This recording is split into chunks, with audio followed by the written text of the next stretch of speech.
Hello, welcome back to Together We Feel, the panel show here where I gather women here on our YouTube channel each Monday to talk about the things that both support us and can bump up into our ability to live out what I call a feel-fueled life, finding empowerment, embracing layers, the ability to show up for yourself every day, healthy and well, so you can also show up for your people healthy and well. But this can be complex. We all know it's not easy. Life likes to life.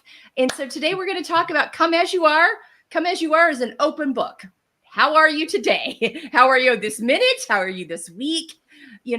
However it is that you're showing up in this moment with all of the welcomeness and love and complexity and joy that can bring with it. So I've got a group of people with me today that haven't been together before in a panel. Two of the three have been on a panel. We have one newcomer. We are covering the globe. We've got the West Coast, the Midwest, the East Coast of the United States, and then we've also got Europe. So we are covering many time zones and many times of day here on this Monday.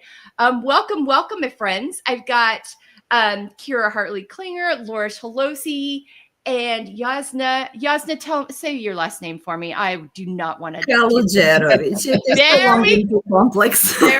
No, but it drives me crazy when people don't.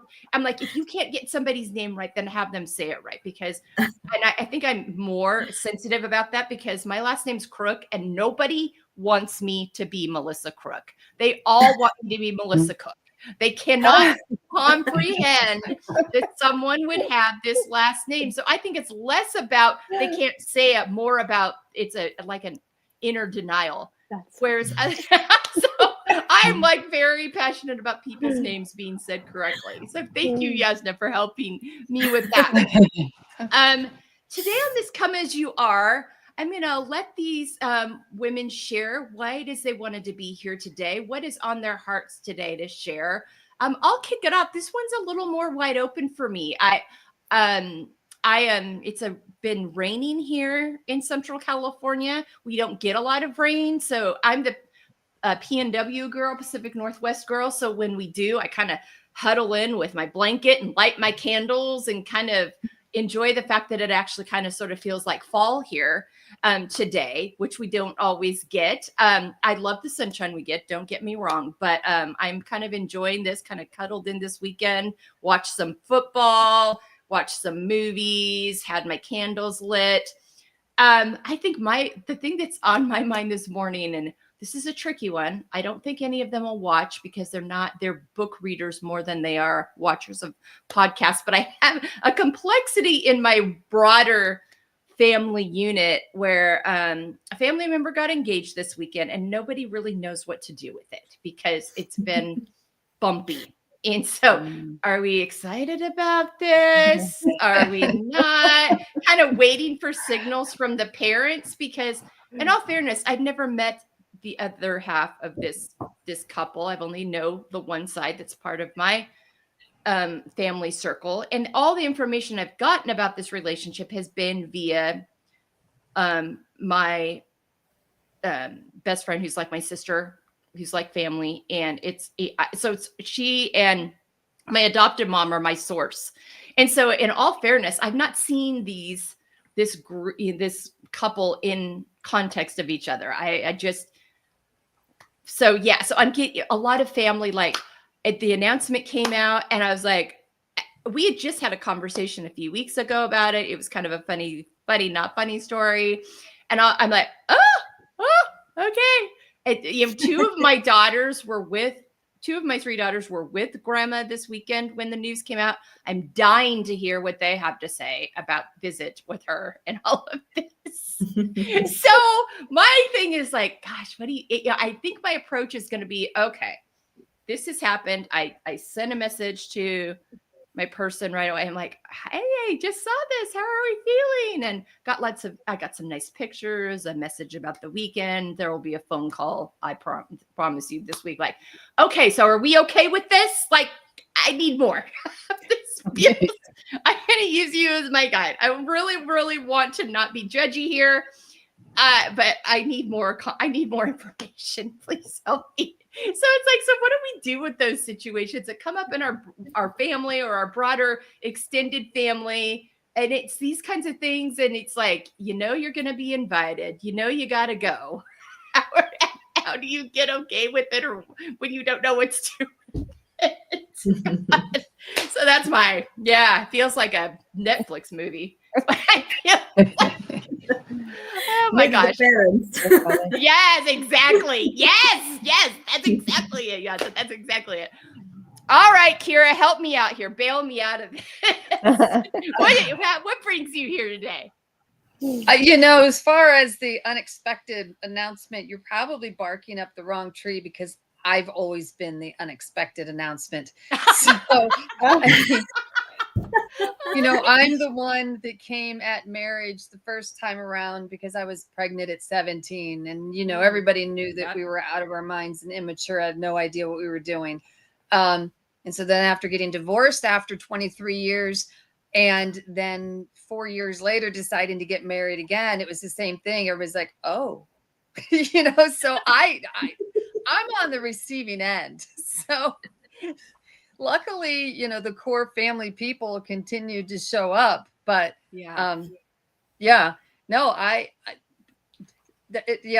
that's your interesting day.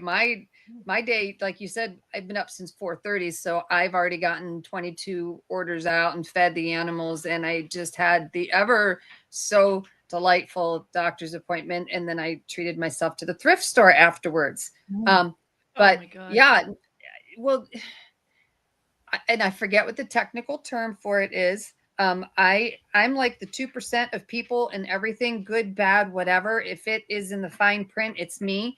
So I've been going through these series of tests, and this latest one was a new one for me, but I basically had to have my bladder scoped. And when they first told me that they were going to do this, I'm like, oh, you're going to put me out, right? They're like, oh, no, it's quick. It's easy. It's like a pap test. Nobody likes it, but it's fast. I'm like, okay. So I get in there, and there's this like 2 foot long, very large diameter thing sitting on the table. And the nurse comes in. I'm like, okay, that's not going in. And she goes, oh, no, that's the cover. So, I know, right? Okay, Jack. I have a loud dog. Right. So it's like, okay. So then the doctor comes in, who could be my son. Like so young. And I'm just like, oh man, it's just getting worse. So, that's not where my brain started today, but I've known this appointment was coming up, so it's kind of been in the back of my head. I'm really super glad it's over with. But I don't know. Some of the stuff they put us through is barbaric, I swear.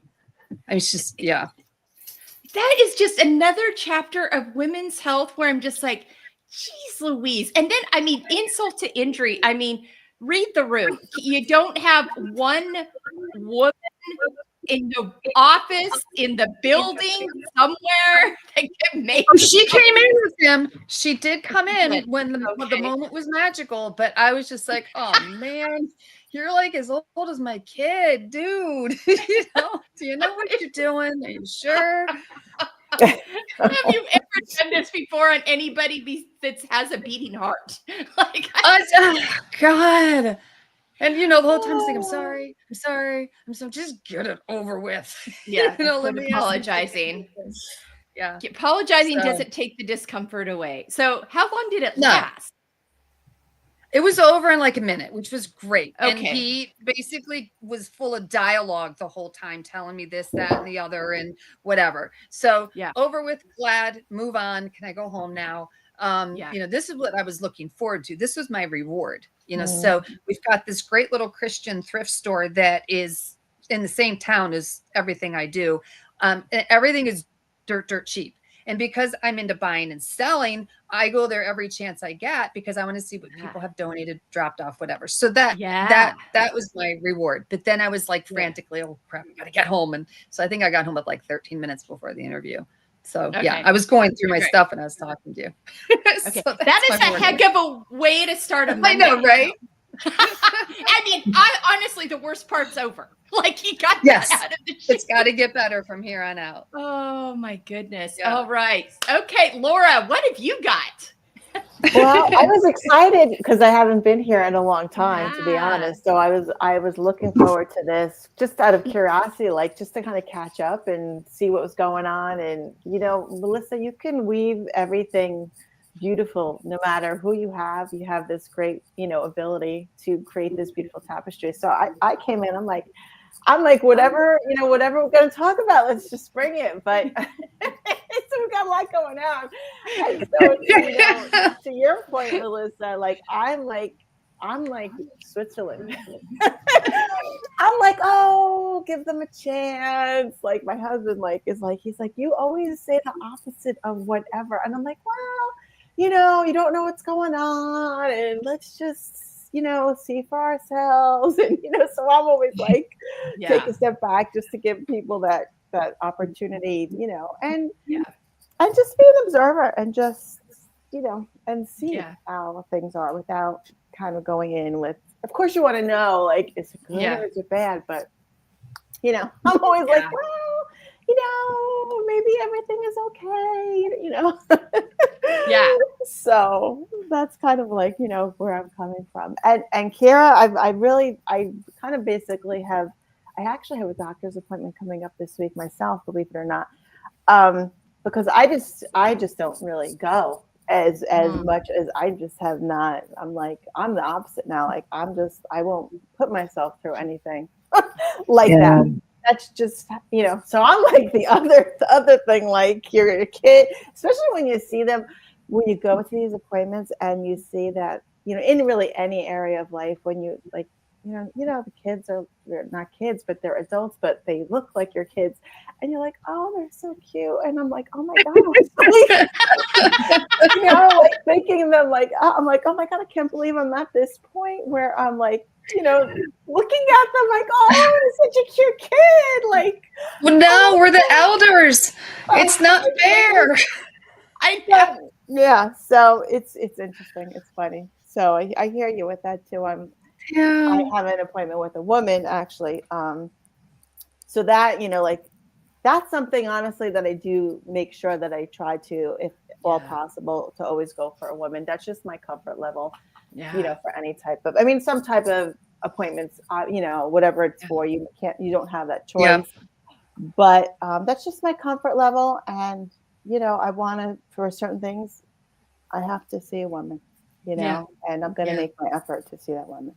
So, that's where I am in my age too, right? Like now I'm like, like that's how I am.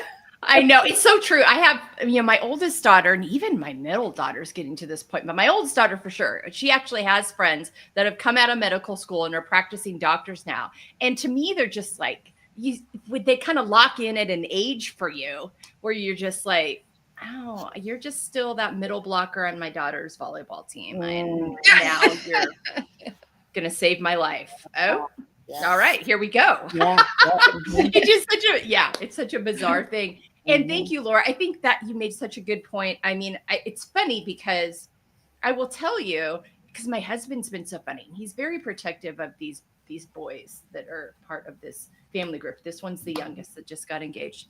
And he's like, are we okay with this? Like this, I'm concerned. And I'm like, okay. So to give you a different context, let me take you back. We had people at our wedding betting we wouldn't make it through the first year. Oh, no. We had people betting and making comments. And here we are 32 and a half years later, we've outlasted half of them. Half of them, have been, had theirs fall apart. And so I am of the mind this morning, and I think I'm gonna have to remind Brady of this when he gets home. It's like, remember how many people bet against us? And that might bring him back, but who knows? He's he's very funny because he's very, very open. He's very he's usually the one saying to me, all right, come on, back off, sister. We gotta but when but once he commits to something and he's got something in his head, it's really hard to pull him off of it. So this one will be interesting. I don't know, but that's a really, the Switzerland approach. And honestly, and I can go in and do that for a weekend for sure. The kind of relationship I have I'm going to hear about it from the mom, however she's feeling about all the things. Sure. And rightfully so, right? Yes, Rightfully yes. so. I am the safe place to land on that. And also, not allowing it to skew me. So always in family dynamics, man. You just never know. They're wild. All right, Jasna, you've had a lot to take in as we both talk here. How are you doing? How's your day been in Serbia? I'm okay. We still have lovely weather, so I was walking a little bit, using my lunch break to walk because I want to use this time. Normally, end of November, it's rainy and a lot of wind, but we are lucky this year. So Yay, soon enjoy it the will be beautiful fall. spoiled. They told us soon weather will get worse, so now we are still catching our chance to use it properly. Okay. And regarding your announcement, I think if it is already an announcement, you should be supportive. Yeah, it's there. It's happening. You can't stop it anymore. So No. what's the use of not cheering for them? Yeah. No, that's very good. I know. I think that sometimes we're so interested in just stepping back. And it's a good reminder for me to use all the information I use on myself already in the framework. Healthy boundaries means this is none of your business. Exactly. And now if one mom is against this choice, then if you ask her for opinion, you will all be supporting her instead of Exactly. I can show up in multiple ways and multiple layers for all the people involved. It's always interesting. Jasna, this is your first time here. So why don't you share with our listeners a little more about yourself and how you and I met? Yes, we met because I wrote a book. Yes. I'm an IT person from Belgrade, Serbia. And I wrote a book that was my diary, actually. Initially, it was my diary. Later, I decided I would like to publish it. Because I've been through some IVFs. I had infertility when I was married. And then during my divorce, one frozen embryo was still there, frozen. And I had to make the decision what to do with it because I was not okay to have it with my ex-husband. And so it was really hard. And a lot of other stuff had something to do with that decision because we would all like to be independent and equal to men. But when it comes to pregnancy, you have limitations, how much you can work, if you can earn your money during pregnancy. And if you are divorced, maybe you would like some new relationship, having a child with your ex. Does that fit in? So it's all in the book, and this is how we met.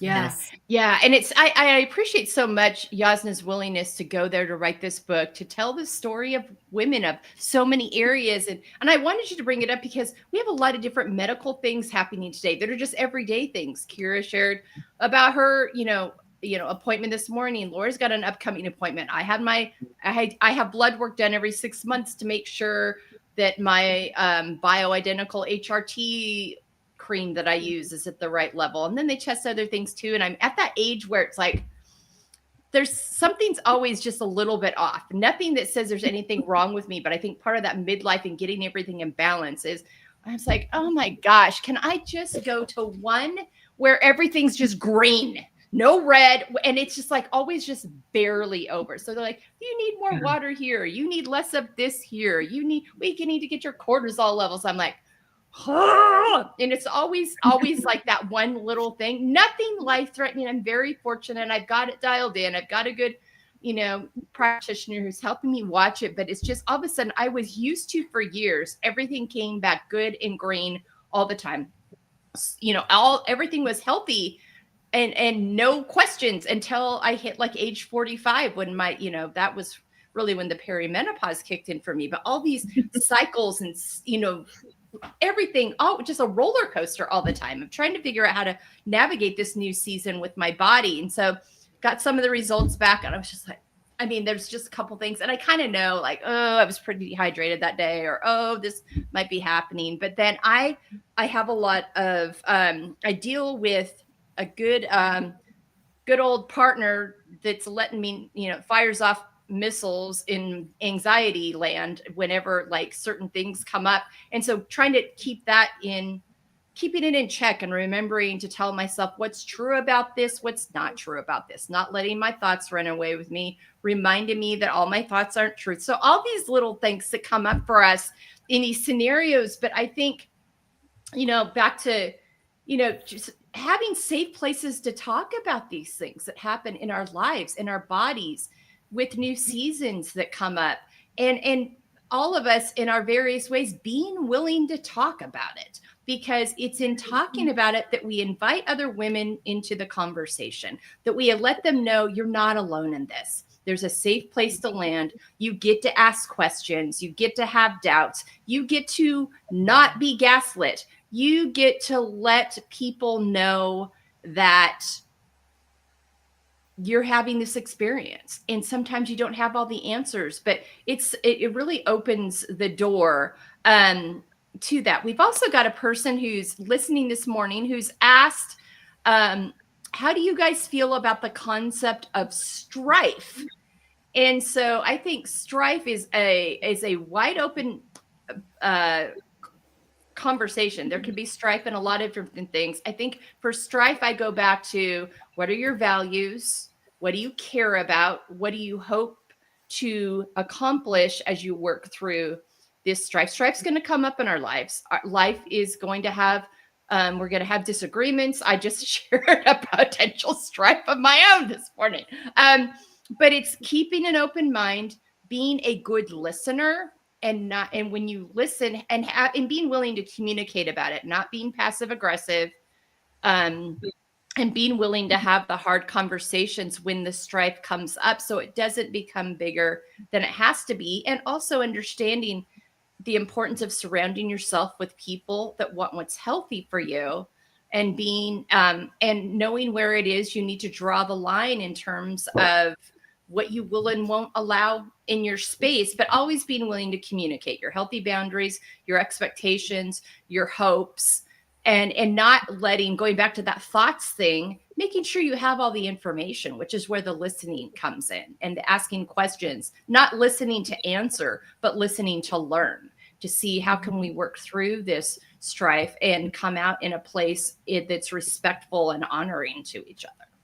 So that would be my answer to that. Does anyone else want to share about that? Just something that popped up about strife. I was reading a book, The 4 Agreements, and one of the agreements is to don't take things personally.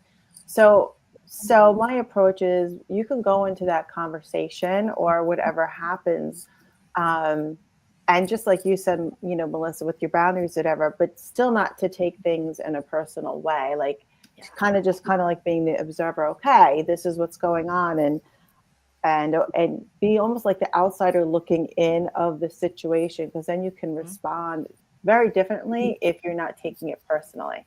So, that's just something that I've really just started to really think about and hold for myself recently, because I think for me, it has been amazing just to have my own changes and different approach to things is, even if like someone says something about your work or whatever, I'm like, okay, how can I look at this in a productive way? Yeah. So, and not take it personally, like, okay, no big deal. I'm just going to redirect or do something different. So that's kind of how, I would approach it, is just like, let's just not take it personally first off. And we're going to have that in our lives. That's life, right? Like you said, that's lifing. Go through those feelings, go through those emotions, feel them, and then, but then we don't want them to get stuck, right? We want to feel them and then process them, and then if we don't take them personally, they're not going to get stuck, right?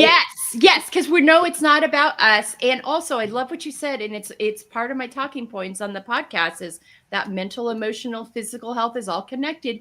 Name the emotions that are involved, allow them to have space. You might need to do this before you go into the conversation about the strife, so to make sure, or you might have to stop if you're having a conversation about the strife, that's coming up. If strife is like the elephant in the room. If you don't, everyone feels the tension, everyone has it affect their nervous system. So why not, that's I think the importance in talking about it, and also knowing that, going back to what Laura said, not taking it personally, because different people have different abilities to have these conversations. So also being willing to step away and be like, I feel like things are getting a little heated here. Let's step away and revisit this tomorrow. Or is there a common ground we can come to where maybe we just agree to disagree and move forward from there? Yeah. But not taking it personally is such a huge thing. And I used to take everything personally. So I have been able to mostly shift that and be able to separate what's personal, because I think it's so easy for us to judge ourselves and other people by our decisions that are made. And it's like, that was just a decision. That doesn't make me bad, you bad. That was a decision. It might have been a poor decision or a hard decision or a sad decision, but it doesn't, that one decision doesn't define my whole being. Mm-hmm. Yeah. And, another thing that you get into a situation sometimes where you're in a room with people that you can't necessarily talk to or reason with or talk it out.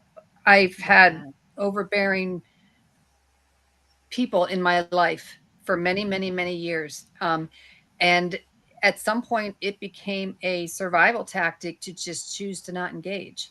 You have to reach the point sometimes where you put up that wall and you realize that engaging is only continuing something that does not have a resolution. And it is damaging. It is so debilitating. Mm-hmm. Ironically, with certain people in that situation that you choose to not engage with, by making that decision, you effectively take away their power. Yeah. So that is something that I have really had to come back to. It's gotten much better. I've surrounded myself with the right people. You mentioned that. It's hugely important. And I've had to say goodbye to a lot of wrong people. But when I learned that tactic of choosing not to engage, it really helped. It took away their power. It gave the power to me. And I was able to walk away, and I was able to not have that mental anguish from it. And, the guilt and the questioning and, am I wrong? And just the self-doubt. And sometimes it's not about who's right, who's wrong. Sometimes it's about this conversation isn't worth having. Yeah. If there's no possibility, because sometimes insecurity can bring about trolling and bullying, and other times insecurity can just bring out other people when they're unhappy with their own lives. If they can create angst in other places, it can make theirs not feel so bad to them, rather than just dealing with it head on. And so there's so many different possible recipes for strife to come up with. And so being very specific, taking a look at the one at hand and what is the end hope here? Mm-hmm. Where can we get to, and what's possible? And then also assessing how you approach it that way as well. Yeah, really. Yeah. Thank you for that, Kira. How about you, Jasna? It depends who I'm talking to, right? Because if it's someone close that we respect each other, we have a connection, then of course I would always try to understand this person, ask what do you really mean by telling this or that. And also I would use sentences like, I feel this is not correct because of that. What do you think about it? So I would try to find some common ground, some mutual understanding. But sometimes you just deal with people that want to manipulate you in some way. So in that situation, trying too much, I think, is not a good recipe at all. Yeah. It should be more like defining your boundaries and saying your definitions. I go this way. I don't allow that. I don't know. You don't have to be rude in that. You can do it in a more subtle and gentle way, but you have to try to stay calm, to stay you, to defend your boundaries. Because if you feel threatened or something, it happens. It happens at work. It happens in bad relationships. It happens from time to time, not maybe often, but we mature, and then we learn how to deal with that too. Absolutely. Yeah, exactly. Yeah. Because sometimes, I mean, let me tell you, I've had more than one occasion in my life that I've had to go back and be like, I don't love the way I dealt with that. Can we start over again? But other times things will catch you off guard that you're not ready for.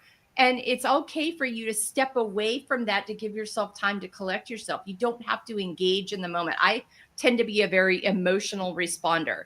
And I can tell you that when I respond emotionally, 99% of the time, I'm like, ugh. If I would have just there's a moment to pause. There's a power in the pause. It's a really good, when you get like in a moment where you weren't ready for it and you're trying to think of a way to respond to it, do stop and think. And and there's things when, I get especially feisty when I feel like people are coming for my people. They're coming for me or coming for my people. Mama Bear goes into high gear. Like that has, and so also too, I've having to really and my husband's very good at like grabbing my arm and being like, breathe. I mean, we had a situation on Friday. We were in a conversation at a restaurant with somebody, and he just nudged my leg. He's like, all right, they got the point, baby. It's time to back down. So yeah, it was, so it's just each situation, but always, I think if the takeaway from this, and our person is answered, thank you kindly for taking the time to answer my question.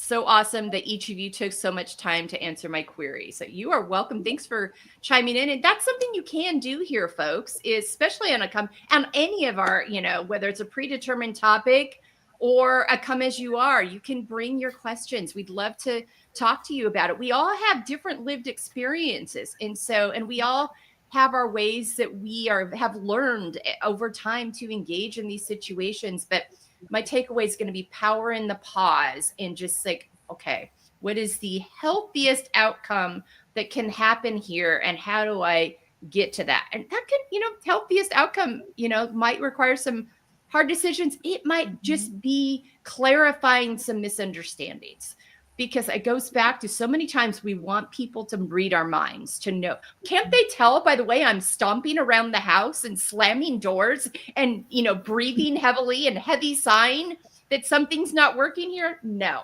they don't. Trust me, I tried it for many years. It's not productive. So, communication is kind. But sometimes you communicate and useless. Absolutely. And that's, I think that could be a clue. Like, all right, that's a healthy boundary in this space. I gave it my best effort. Because that's the other thing that's important too. We can't make people do something they don't want to do. It's not our responsibility to, and we can't make them. So it's also, sometimes you step away and be like, I gave it my best effort. I'm here if you decide you want to continue to engage in a way that's healthy and honoring to both of us, I'm here. Otherwise, I'm going to walk away, and we're just going to close this chapter and move forward from here, and not engage. And then it's, it can be tricky because, again, and that's why it's so important that we do the work on ourselves first, because when you're unhealthy with yourself, it's going to be more likely you're going to be unhealthy with your interactions. And so, when I work with women, so many times it's, they're kind of like, I'm like, this is a framework that's here to support you and help you, but you're going to have to take accountability for your part in this. You're going to have to be active and engaged with this in a ways that might require you to ask some difficult questions of yourself or make some shifts that you haven't made before. This isn't a magic potion, but I promise you, if you engage with it and are willing to go all in with, and as you do this, and you're going to be so much healthier on the other side. And you're going to look back and be really proud of what you already had in yourself. I was just reminding you it was there, but we have to be willing to be engaged. And we can't, I have learned this the hard way. I have banged my head against the wall for years trying to get other people to come around to what, in my experience, I know is healthier. It doesn't work. It's just exhausting. And so knowing, like, knowing when it's just time to step away. Mm-hmm. Yeah. Yeah.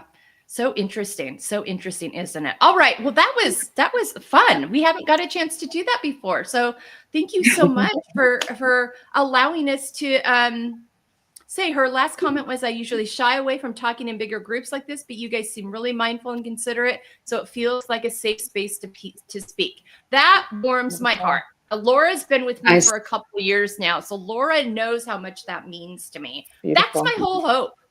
That is my whole hope. This is a safe place for us to land and support each other and listen to each other, and also just own, like, we don't have all the answers, but we're going to show up every day and welcome you as you are, and see how we can support you in that. So yes, warms my heart so much. All right. I'm going to go. Yeah. Anybody want to add to that? That was my best 2 cents from living with narcissism for a really long time. So. Yeah. You bring up something important there. And I've had several conversations over my time on this podcast with women who are in very dicey relationship, or come out of very dicey relationship situations, abuse and narcissism, mental, emotional, physical, sexual abuse, and what that does and how that impacts the ability to have a healthy conversation or not. And that is, now that's not the same as everyday life stuff. Everyday life stuff's a little more, but sometimes everyday life stuff in a weird way can throw you more, because you're used to things kind of rolling along a certain way, and you haven't, like, oh, what do I do with this? And so, that's where the power of the pause. Also, an important rule is giving yourself 24 hours before you respond can be really helpful. Like, power in the pause is like, this really got me going emotionally. I need to give myself time to settle, to sleep on it, to journal about it, to just let everything, to kind of have time to take it in before I, respond. So the 24-hour rule can be helpful there too.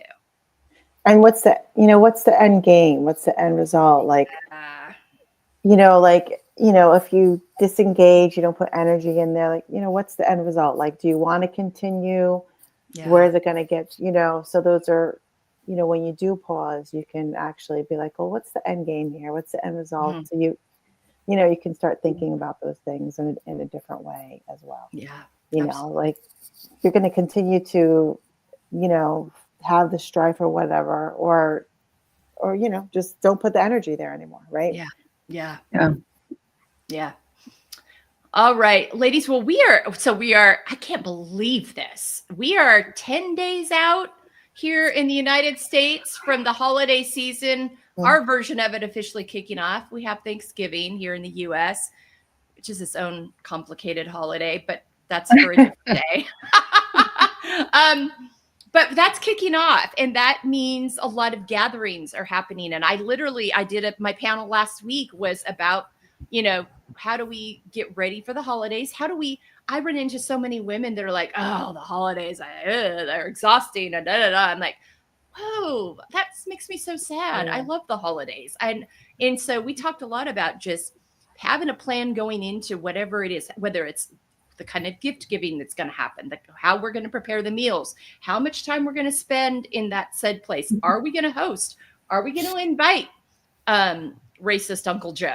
Or does he get a script? If you come in the door, this is what you get to and not get to say. I mean, there's all those things that come up in our conversations as we get ready for the holidays over the next 6 weeks. So, as you know, so it was a good conversation, but as we're in mid-November and we're all in the Northern Hemisphere. So we're all rolling into various parts of late fall and into winter. So as we hit mid-November, as we reflect on 2025 before we get full swing into the holiday season, what's the thing that really is on the forefront of your mind at this point? I think that's kind of how we'll wrap this up today. And Jasna, we'll start with you. What's at the forefront of your mind? I know. We're going to reverse the order. I was fired recently. Oh, wow. Yes. Because I'm a freelancer. I have my own company, but I only have one client, and I'm 5 days a week with them. Okay. And they fired me. They have some, they're cutting costs. So they're first firing freelancers, which is me. Sure. So they extended my contract until end of January. And after end of January, I will have a small break. For sure, I will not start immediately with some other clients. And I will try to write another book. So this is where I am right now in my life. So I'm like... trying to use this time between clients to do something for myself and for my readers. I love that. I love Laura. that so much. We did lose Laura. Mm-hmm. I don't know if she had to jump. I don't have a message from her. I don't know if she got cut off or she had to jump off. Okay. Wow. Well, good. I love that I love your mindset around it though. Mm-hmm. And I can't wait because this is like this first book, it just happened because of some situation in my private life. And I was thinking really long whether to publish it or not. And now I already have some small crew around me asking about the second book and what happened later. And then maybe I will write it. We will see. So it will be interesting for me to see how things will turn out. Yeah. If they will extend the agreement again or not, or if I will write again, if it will be successful. Let's see. At some point, I will have to work for sure. Yeah. So 2026 is a little bit of an adventure. It's always an adventure with me, but this time it really was.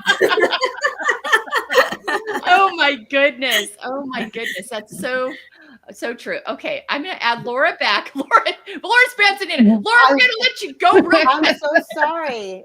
I don't know what's happening. I apologize. That's okay. It's Monday. It is happy Monday. Here we go. How are you feeling at this point in 2025 as we get launched into 2026? I'm feeling excited, to be completely honest. I mean, like right now in the present moment, it's really balancing, career and the family gatherings, because I do host Thanksgiving. I love hosting Thanksgiving. But also, as a business woman, it's Black Friday. So getting ready for that. And I'm excited. I am. I'm excited. Yeah. So that's kind of really just to see how Black Friday goes, and then just kind of doing both. My daughter's coming home from college, so there's a lot of good things. So I'm feeling excited. What's going to happen? Curious how things are going to turn out. Yeah. I do the same hosting every year. Okay. Same family. So that's always fun. So it's always something. And we've been getting now the littles are coming, right? So now we have 2 littles added to the mix here. So that's fun, changes things. So that's kind of fun. So I'm excited. I'm really excited and just kind of, curious how the rest of the year plays out, Yeah. Good. Kira, how about you? Okay. To Laura's comment, the littles are the best. I have 8 that I share with my husband, and we do camp every year on the farm for a week, and all 8 kids at once, and it's just the best time. They all live at least 2 hours away, so I grab my 3 from Indiana any chance I get. If I find out they're coming for the weekend, I clear my schedule. But this has been 2025 has been a huge roller coaster for me. It's like I'm trying to keep moving ahead with my business and the podcasting and the books and whatnot. But my dad has been sick. My dad was diagnosed with small cell lung cancer a year ago, September. So we didn't really know. I mean, we knew nothing. I'm in Ohio and he is in Maine. And I think I've gone to Maine. I'm getting ready to go my 6th time for 2025. I'm flying on Thanksgiving. So everybody Whoa. say a little prayer for me that workers show up. Because, Yeah. you know, but yeah. So yeah, I mean, we just got some really encouraging news. He's had a lot of setbacks, and he's holding his own, you know. So I'm feeling blessed right now, and I'm feeling a lot of gratitude that I'm at a point in my life where I can just drop everything and go if I want to go. You know, I mean, it wasn't so long ago that that would have been unheard of. I would have not financially been able to afford it. I would have not been able to take the time off of work. So yeah, I mean, I'm feeling really blessed this year, you know, and it's okay that things are moving slowly. I want them to go as slowly as they possibly can right now. Yeah. Yeah. I know those moments, like being present. I've learned a lot this fall, the power of presence. We've taken some planned trips and some also surprise trips and gotten some time with family that we both knew about ahead of time. And then we didn't know about till the last minute. And it was that willingness for us to like shift and like, no, this kind of moment isn't going to come around all the time. So we're going to take advantage of it. We're going to put some, you know, we're going to take some time away from work and we're going to go do this thing. Because this whole idea of being a good time, well, we all know that that's a fallacy. There's always going to be something. So we've been really present this fall, I think, which I've really enjoyed. And I'm excited for, I have here on the Embracing Layers Network front over the last 6 months have created a lot of new options. I've written online course. Laura was part of my beta group, you know, launch team on that and helping me just form the ideas around it. And now we've taken that and divided it into 3 different offerings with the good help of a friend, a PR branding friend, Dre Ginto here that I've met in Fresno. And also within those, I'm working one-on-one with women now. I'm offering empowerment sessions. And there's 3 different levels of that where they can work with me over time on applying this F.E.E.L framework that I've created with some close friends and confidants over the years to their lives. And so I'm able to sit down with them one-on-one. I'm doing a lot more speaking. I love getting in front of groups of women and talking about this and sharing this. I got to facilitate a panel live last week in person at an event, which was so much fun. And so, but I've gone from transitioning this from a passion project to it's my work now. So I'm asking to get paid for these services, and I'm like always telling women all the time, ask for what you're worth, ask for what you're worth. And now I'm having to apply that to myself with my husband in my ear. Ask for what you're worth. Quit giving away everything for free. And so, yeah, in that transition time of learning to trust myself and also trusting that other women will trust me in it and come along. And so I see this has kind of been getting everything finalized with all the new stuff on the website. And I'm excited for what 2026 has to hold with how the growth of that and that really taking off and kind of shifting from people seeing me as a podcaster and a panel host that has all these offerings to being like a founder and thought leader and author who's created these offerings, who also has a podcast and panel show. So also kind of some branding shifting there, but really, I think walking into my purpose. I think I'm fully like doing that for the first time, and I'm 56 years old. So you can walk into your purpose at any season, any age, any level. My husband mentioned retirement to me last night. I'm like, I understand why you are ready to retire. You have been in this business that you've been doing for 34 years now. I get it. I'm just finding my space. So I feel like I'm just entering that world. So that's the last thing that's on my mind. So it's interesting the different places we are with that and spaces and places. And he's all for it. He's like, hey, if yours takes off and can replace my income, go. Have a great time. I'm all for it. And I also couldn't do this without him. This has been a huge shift. It is been not going back to the traditional workforce and bringing home a steady paycheck. There's been a huge investment financially on our side and continues to be as I work to build this. And so the importance, I think, thankful for my partner who's so willing to bet on me in this process of doing this. And I love the holidays. I'm one of those corny, annoying people. I do love the holidays. the day after Thanksgiving, all my Christmas stuff will go up. I will be playing Christmas music throughout everywhere, all over the house. And I celebrate Christmas through New Year's. I am one of those people. I celebrate it through New Year's. And so, we lost Jasna. She might have had to run, or she might have just gotten up. I'm not sure what happened there. All right. Isn't technology fun? Technology ghosts are so wonderful, especially when we do lives. It's like, it is what it is, people. Here we are. Yeah.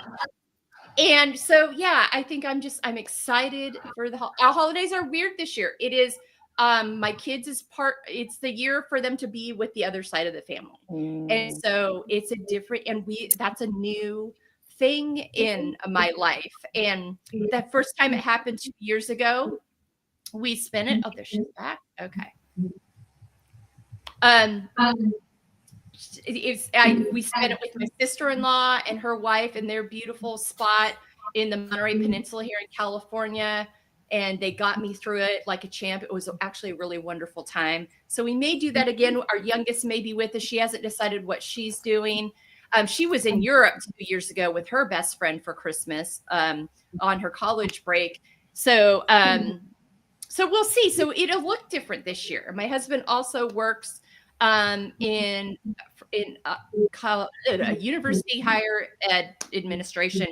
And if our football team goes to a bowl game, that impacts us and you don't know what bowl game your team's going to go to until like after the first week in December, when all the playoff things have happened with conference championships and who's going to be in the playoffs versus who just is going to go to a bowl game somewhere. So holiday planning's always a little tricky for us because he doesn't know. And then at that point, he could have a bowl game on December 13th. He could have one on Christmas Eve. He could have one 2 days before Christmas. He could have one 2 days after Christmas. I mean, so it's kind of good that last year it worked out that he had one 2 days before Christmas, but they didn't need him at the last minute. There wasn't enough people that he would have had to take care of there that could go on such short notice. So he didn't have to go, thank God, because the kids had arrived and they were like, if Dad has to leave after we've all traveled in here, I'm like, I know. We can't control these things. So it's always a little bit,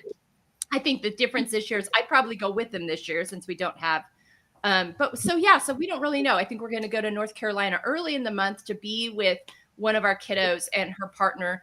They're hosting his family for Christmas. And she's like, you guys just come? They just got their own place together for the first time. She's like, well, why don't you come here in early December and we'll just do an early one. So I think we're going to do that. So, but it'll look different. So I've had to learn to be flexible with that because I couldn't have imagined, 5 years ago, 10 years ago, if you told me I was going to have Christmas without my kids, I was like, what? And also getting used to that and finding other ways to enjoy it and other family members and creating other traditions and experiences. So having an open heart to that too. So yeah. Yeah, you would die in my situation. I know. I deal with divorce, and everybody's got, all of our kids are married or have partners, so they have their family too. And it's just, we have gotten to the point. I got my heart let down so many times trying to get all the kids here for Thanksgiving that I finally just gave up asking. They get so much guilt from other people in their families that I didn't want to be another person giving them guilt. Yeah. So, my husband, that's why I'm flying on Thanksgiving, because that was the best fare. It's just sadly in my life, even growing up, the day was always just a day. We always had family out of the state, out of town, so we would travel, and the day just didn't matter. But we are very accustomed to going to Cracker Barrel for dinner on Thanksgiving. My husband doesn't really like turkey. He can get his country fried steak, and I don't have to cook. Why cook for two people? Exactly. Well, and we have done that some on Thanksgiving, when Thanksgiving's been the off holiday the last few years. There's a Ruth's Chris here in town, which everybody knows for steak, but they do a really good turkey dinner because we're like, if we're going to treat ourselves. And then what we have learned to do is we get our food, but then we each order an extra one. We take that one home for leftovers, and then we have leftovers the next day if we want the traditional leftovers. So yeah, I think it's sometimes being willing to be flexible. And I've, learning learning to find the joy. And I'm with you, Kira. Like, if I don't have to cook, you can cook for me. I got no problem with that. Right? No problem with that at all. Yep. I'm a year Okay. older than you, and I have cooked enough. Yeah. I know. Enough times with all those people. I know. No, I hear you. My husband actually is a great cook, so he does a lot of the cooking. He always cooks Thanksgiving turkey when we host. So I'm very lucky that way. He likes to do it, and he used to do it with his mom. And so that has been, we lost both his parents in 2023 within 5 months of each other. And so having traditions change and go away has been, interesting. Last Christmas we had all of our kids, their partners, and my sister-in-law and her wife, his sister, and here with us. And it was the first time that group of us had been together since on a holiday since losing both of them. And it was good. We were able to there was traditions that have continued that they learned from them that they were able still to come together. And my sister-in-law looked at me the day after Christmas, I think it was.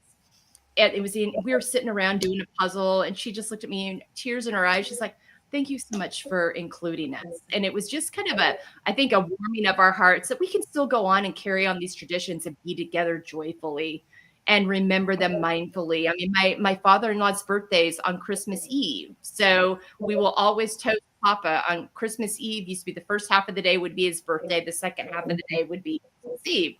And so we will always come together and toast him on that day in our various ways, whether we're together or from afar. So yeah, I think it's just being that flexibility too, and being willing to be open to other ways to find joy.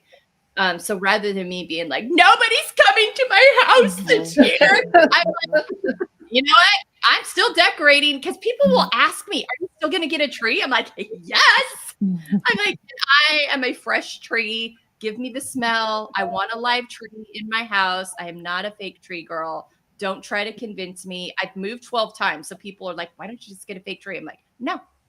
I'm from the we like our trees. We like the smell of our trees. And I will continually for the rest of my life, much to my husband's chagrin. He would love it if we had something that we will go get a tree. So I will still do all the things, because I think that's something too. It's like, you can still feel joyful. You still do.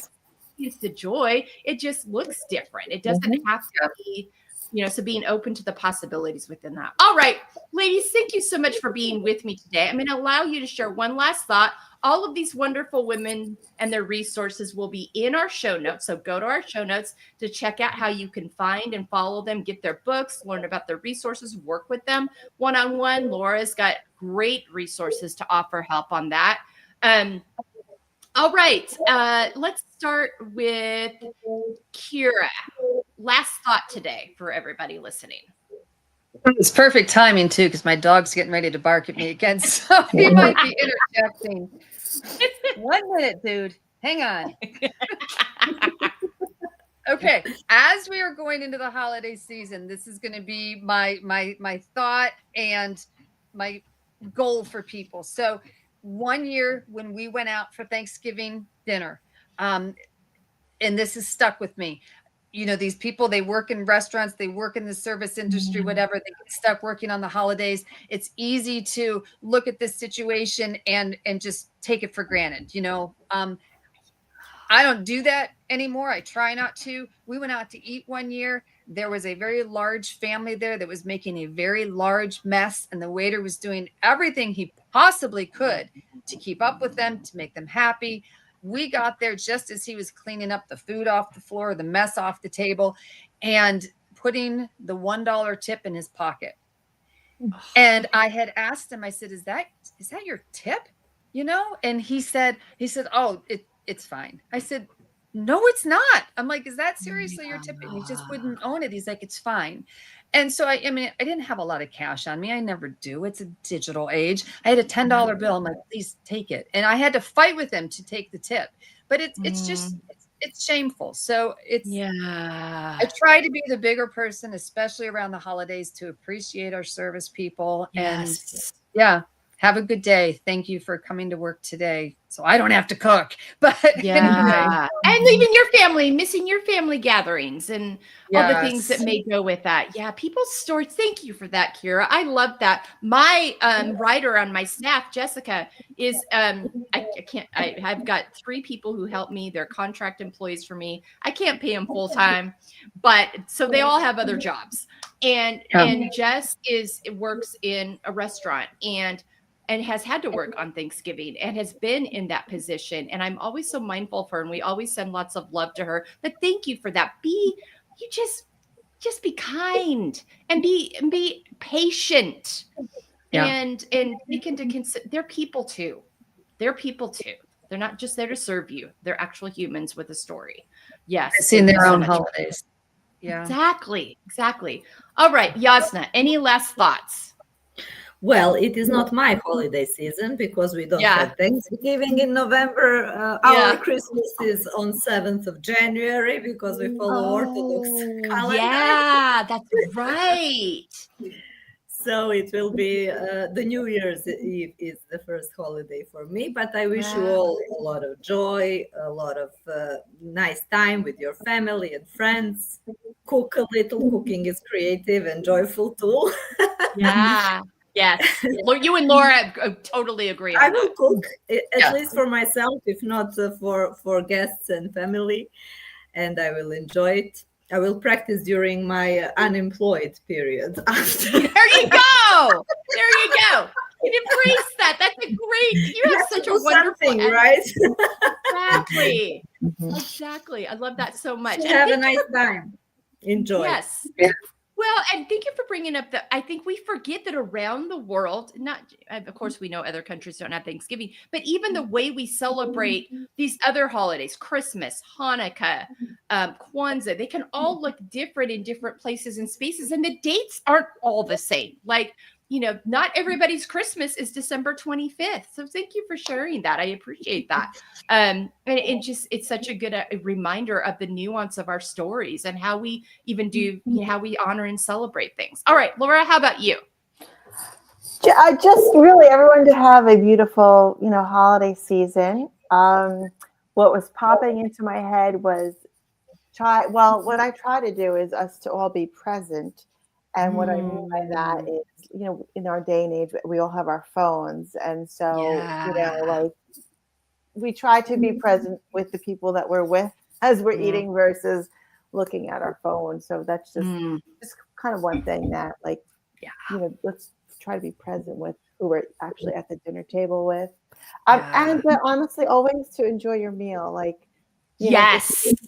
And really enjoy your food and don't walk away from the table feeling guilty. Just enjoy it and, enjoy the people who grew our food, and, just kind of be grateful in that sense. Yeah. I love the presence and gratefulness. Put the phone away, have a conversation. And there's lots of different. I mean, my family, we do. I'm very grateful. That's always been one stickler thing in my family is that my kids would be like, "Don't put that phone on that table." I mean, swipe that thing up quicker than anything. That's just kind of the family table is my sacred space. Yes. Really. So, but anywho, that's a beautiful boundary that you've set and that you have executed and everyone's clear on. I love that so much. I think for me, if you're going into situations that might be challenging, a new way to think about it, and you can use my one pager is in the show notes. I use it a lot in my work that I do with women, whether it's one-on-one or in groups. But think about this. If you're trying to dodge difficult topics around the holiday table, Thanksgiving, Christmas, Hanukkah, New Year's, wherever you're gathering, do this. Ask and introduce yourself by your character traits. See if you can learn something new about your family or friends. Share with them something and a character traits aren't your titles or roles. They are who you are as a person: energetic, vibrant, hopeful, tired. It's okay if you're tired. You can be tired that day. That could be a character trait that day. And invite them to do the same thing, and then ask them 5 activities that nourish them, and you tell them 5 activities that nourish you. And then share, this is a great one for New Year's, 5 words on how you want to feel the next 6 months, and share that with each other. That can really help you get to know people in a different way and in a different lens that you haven't heard before, and can create curiosity in conversations and maybe take away some of that strife we were talking about earlier, or tension or judgment. So that's my last thought for you in sharing that. Check out, again, you can go to that one page, or it'll be in the show notes if you want to grab that and utilize that around your family table or holiday party. It's a fun, different way of sharing about you and getting to know other people. Thanks so much for being with us today on this Come As You Are panel. Thank you to Kira and Jasna and Laura from joining me from literally throughout the world and sharing your wisdom and your time and your experiences with us. All these wonderful women's resources will be in our show notes. Take good care of yourselves, and we'll see you next week here on the Together We Feel panel show. Have a great week. Thank you. Good seeing you. Thank you. Ciao. Bye.